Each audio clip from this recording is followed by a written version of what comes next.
আমার মনে হয় এই যে রাতারাতি অর্থাৎ কালকে বিকালে যে সার্কুলারের মাধ্যমে 46 থেকে যে 70 পাউন্ড ইমিডিয়েট যে অ্যাকশন, আমার মনে হয় বর্তমান ইন্টেরিয়াম গভর্নমেন্টের ভিতরে একটি মহল, বিশেষ করে একটা কুচক্রি মহল বা যে ফ্যাসিবাদী পতিত ফ্যাসিবাদীর দূষররা এটা করতে চাচ্ছে, বিতর্কিত করতে চাচ্ছে যে প্রবাসীরা যে এই নতুন যে পরিবর্তন, এই পরিবর্তনে যে প্রবাসীরা অকুণ্ঠ সমর্থন দিয়েছিল, এই জন্য এটা একটা বাঁশ দেয়া।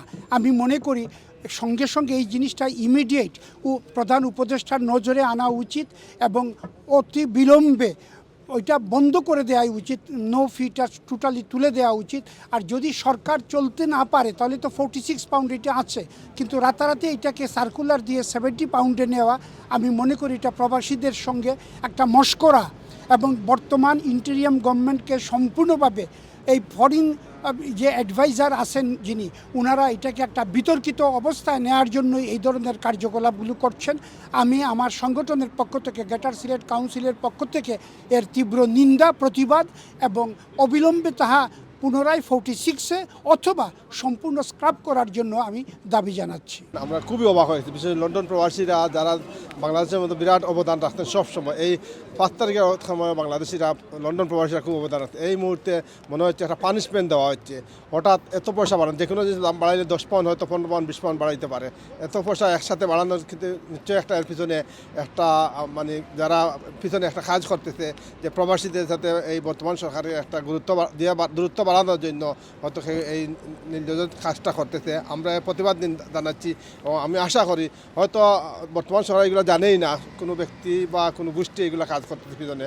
আমরা লন্ডন প্রবাসীরা, ব্রিটেন প্রবাসীরা তীব্র নিন্দা জানাচ্ছি এবং প্রতিবাদ করছি এবং শীঘ্রই এইটা তুলে নেওয়া দরকার এবং যে অবস্থানে আছে সে অবস্থানে নেওয়া দরকার আমি মনে করি।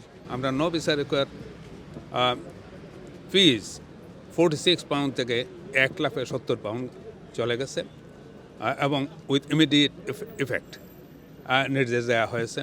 আমরা greater Sylhet development council south east রিজনের পক্ষ থেকে এইটার প্রতিবাদ জানাই। আমরা মনে করি যে স্টেক হোল্ডারদের সাথে আলোচনা করে, বিশেষ করে যারা প্রবাসী বিভিন্ন সংগঠন আছে, তাদের সাথে আলোচনা করে এই ফিজটা বাড়ানোর প্রয়োজন ছিল এবং এটা অ্যাফোর্ডেবল না। একটা ফ্যামিলির জন্যে, এক্সটেন্ডেড লার্জ ফ্যামিলির জন্যে 70 পাউন্ড মাথা পিছু ফিজ দিয়ে, নো ভিসা রিকোয়ারমেন্ট ফিজ দিয়ে স্টাম্প লাগানো, এটা একটা কষ্টসাধ্য ব্যাপার, এটা বহনযোগ্য না।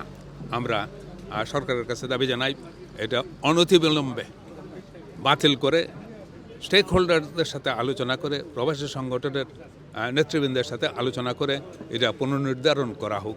এই দাবি আমি greater Sylhet development council south east রিজনের পক্ষ থেকে আমি জানাচ্ছি। যে নো ভিসা ফিজ যে বাড়াইছে, এটা আমি মনে করি যে আমরা যে বাংলাদেশের যে সরকারের এই যে ডক্টর ইউনূস সাহেবের যে সরকার, এই সরকারে তারা হেও করবার জন্য এটা বাড়াইছে। আমি মনে করি এটা বাড়ানো ঠিক না। আমরা প্রবাসীকে বাংলাদেশ থেকে তাড়িয়ে রাখার জন্য এদেশে, সেই জন্য এটা করা হয়েছে। আমি এটার প্রতিবাদ এবং নিন্দা জানাই।